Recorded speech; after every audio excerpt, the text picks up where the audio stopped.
নমস্কাৰ প্ৰাসংগিক প্ৰশ্নলৈ মই পৰেশ মালাকাৰে আপোনালোকক আদৰণি জনাইছোঁ। বিজেপিয়ে কিয় কেতিয়াও দলীয় ৰাজনীতিৰ ঊৰ্ধ্বলৈ যাব নোৱাৰে? বিভিন্ন দেশলৈ পঠিয়াবলগীয়া সৰ্বদলীয় প্ৰতিনিধি দলত কোন দলৰ পৰা কোন থাকিব সেই সিদ্ধান্ত বিজেপিয়ে কেনেকৈ ল'ব? পেহেলগামৰ সন্ত্ৰাসবাদী আক্ৰমণৰ পিছত ভাৰত আৰু পাকিস্তানৰ মাজত উদ্ভৱ হোৱা সামৰিক উত্তেজনা সম্প্ৰতি খাম কাটিবলৈ আৰম্ভ কৰিছে যদিও পৰিস্থিতি কিন্তু এতিয়াও সম্পূৰ্ণ স্বাভাৱিক হৈ উঠা নাই। যোৱা 22 এপ্ৰিলৰ সন্ত্ৰাসবাদীৰ আক্ৰমণ আৰু তাৰ পিছত ভাৰতৰ সৈন্যবাহিনীৰ সন্ত্ৰাসবাদীৰ ঘাটিত সিন্দুৰ অভিযানে দুয়োখন দেশৰ মাজৰ পৰিস্থিতি উত্তপ্ত আৰু যুদ্ধোন্মুখ কৰি তুলিছিল। কিন্তু সৌভাগ্যক্ৰমে 10 মেৰ দিনা ভাৰত পাকিস্তানৰ মাজত হোৱা যুদ্ধবিৰতিৰ পিছত সম্প্ৰতি পৰিস্থিতি ক্ৰমাৎ স্বাভাৱিক অৱস্থালৈ ঘূৰি আহিব ধৰিছে। পেহেলগামৰ সন্ত্ৰাসবাদী আক্ৰমণক ভাৰতবৰ্ষত সকলোৱে একমুখে গৰিহণা দিছিল।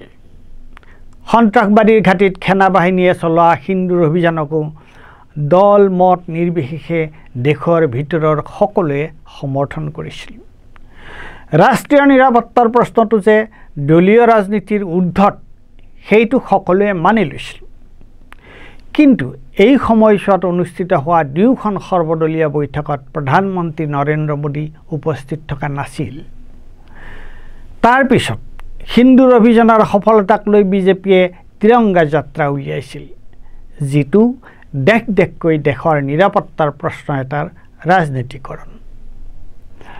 এতিয়া ভাৰতীয় ৰেলৱেৰ টিকেটত মোদীৰ ছবি দি সিন্দুৰ অভিযানৰ উল্লেখ কৰাটো দেশৰ নিৰাপত্তাৰ প্ৰশ্ন এটাক লৈ ৰাজনীতি কৰা হোৱা নাইনে? তাৰ মানে শাসকীয় দলে ৰাষ্ট্ৰীয় নিৰাপত্তাৰ প্ৰশ্ন এটাক দলীয় প্ৰচাৰৰ আহিলা কৰাত আপত্তি নাই, কিন্তু আন দলে কৰাতহে আপত্তি। কিয়নো এই বিষয়ে আন দলে যদি চৰকাৰৰ ভুল ত্ৰুটি আঙুলিয়াই দিয়ে তেতিয়া বিজেপিয়ে কিন্তু তৎক্ষণাৎ তাত ৰাজনীতিৰ গোন্ধ পায়। যোৱা 2-3 দিন আমি আন এক ৰাজনৈতিক বিতৰ্ক লক্ষ্য কৰিছোঁ। পাকিস্তানৰ পৰা অহা সন্ত্ৰাসবাদীয়ে পেহেলগামত কৰা আক্ৰমণ, সিন্দুৰ অভিযান আৰু তাৰ পিছত ভাৰত আৰু পাকিস্তানৰ মাজত সৃষ্টি হোৱা সামৰিক উত্তেজনা, এই সমগ্ৰ পৰিস্থিতিটোৰ বিষয়ে আন্তঃৰাষ্ট্ৰীয় মহলত ভাৰতৰ স্থিতি আৰু অৱস্থান দাঙি ধৰিবলৈ ভাৰত চৰকাৰে পৃথিৱীৰ বিভিন্ন দেশলৈ কেইবাটাও সৰ্বদলীয় প্ৰতিনিধি পঠোৱাৰ সিদ্ধান্ত লৈছে, যিটো এটা গুৰুত্বপূৰ্ণ পদক্ষেপ। সামৰিক ৰণকৌশলৰ লগত কূটনীতিৰ সম্পৰ্ক এৰাব নোৱাৰা।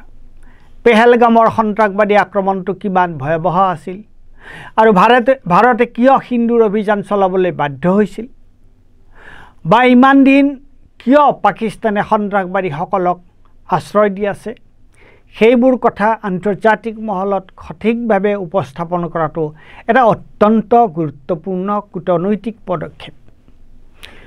তাৰ কাৰণে চৰকাৰে 7টা সৰ্বদলীয় প্ৰতিনিধি দল পৃথিৱীৰ বিভিন্ন দেশলৈ পঠিয়াবলৈ লোৱা সিদ্ধান্তটো এক প্ৰশংসনীয় পদক্ষেপ।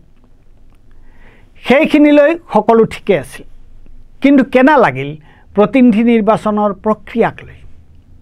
এটা ৰাজনৈতিক দলে এনে এটা প্ৰতিনিধি দলৰ বাবে তেওঁলোকৰ দলৰ পৰা কাক নিৰ্বাচন কৰিব সেইটো ৰাজনৈতিক দলটোৰ নিজৰ কথা। তাত শাসকীয় দলটোৱে হস্তক্ষেপ কৰিব নোৱাৰে। কিন্তু আমি আচৰিত হৈছোঁ যে শাসকীয় বিজেপিয়ে ঠিক সেইটোৱে কৰিছে। কংগ্ৰেছে সৰ্বদলীয় প্ৰতিনিধিৰ বাবে তেওঁলোকৰ দলৰ পৰা নাম দিছিল পূৰ্বৰ কেন্দ্ৰীয় মন্ত্ৰী আনন্দ শৰ্মা আৰু বৰ্তমানৰ লোকসভাৰ উপদলপতি গৌৰৱ গগৈ আৰু আন দুজনৰ। কিন্তু কংগ্ৰেছৰ মতৰ বিপৰীতে গৈ তেওঁলোকৰ দলৰ পৰা শশী থাৰুৰ আৰু আন 3জনৰ নামহে সৰ্বদলীয় প্ৰতিনিধি দলত অন্তৰ্ভুক্ত কৰাৰ কথা ওলাল, যিটো কংগ্ৰেছৰ প্ৰচাৰ কোষৰ মুৰব্বী জয়ৰাম ৰমেশে সমালোচনা কৰিছে। ঠিক একেটা ঘটনা ঘটিছে তৃণমূল কংগ্ৰেছৰ ক্ষেত্ৰত। তৃণমূল কংগ্ৰেছৰ মুৰব্বী মমতা বেনাৰ্জী আৰু সাধাৰণ সম্পাদক অভিষেক বেনাৰ্জীয়েও চৰকাৰে বিদেশলৈ সৰ্বদলীয় প্ৰতিনিধি দল পঠোৱাৰ সিদ্ধান্তটো আৰু আদৰণি জনাইছে। কিন্তু তেওঁলোক দুয়ো স্পষ্টভাৱে কৈছে যে এই প্ৰতিনিধিসকলৰ মাজত তৃণমূল কংগ্ৰেছৰ পৰা কোন থাকিব সেই সিদ্ধান্ত তৃণমূল কংগ্ৰেছেহে ল'ব, বিজেপি চৰকাৰে ল'ব নোৱাৰে। ভাৰতীয় জনতা পাৰ্টীয়ে অন্য দলৰ ভিতৰত কেনেকৈ হস্তক্ষেপ কৰিব পাৰে? আমি দেখিছোঁ যোৱা সময়ছোৱাত বিভিন্ন প্ৰসংগত, বিশেষকৈ ভাৰত পাকিস্তানৰ উত্তেজনাৰ ক্ষেত্ৰত শশী থাৰুৰৰ মতামত চৰকাৰৰ মতামতৰ লগত প্ৰায় একেই। সেইটো আপোনালোকে শশী থাৰুৰৰ সৈতে অলপতে দ্য ৱেৰৰ হৈ কৰণ থাপৰে লোৱা সাক্ষাৎকাৰটো চালেই গম পাব। কিন্তু কংগ্ৰেছৰ মতামত বেলেগ। তেনেস্থলত দলৰ মতৰ বিপৰীতে গৈ কংগ্ৰেছ দলৰ পৰা শশী থাৰুৰক সৰ্বদলীয় প্ৰতিনিধি দলত অন্তৰ্ভুক্ত কৰাটো এটা নিম্নমানৰ ৰাজনীতি নহয়নে? তাকো ৰাষ্ট্ৰীয় নিৰাপত্তাৰ বিষয় এটালৈ শাসকীয় বিজেপি দলটোৱে এনে কুটিল ৰাজনীতি কৰাটো উচিত হৈছেনে? বিজেপিয়ে দেশৰ কথাক লৈ ৰাজনীতি কৰা বুলি আনক হাঁহে, কিন্তু নিজে হ'লে সকলো কথা দলীয় ৰাজনীতিৰ ঊৰ্ধলৈ গৈ কেতিয়াও চিন্তা কৰিব নোৱাৰে। ধন্যবাদ।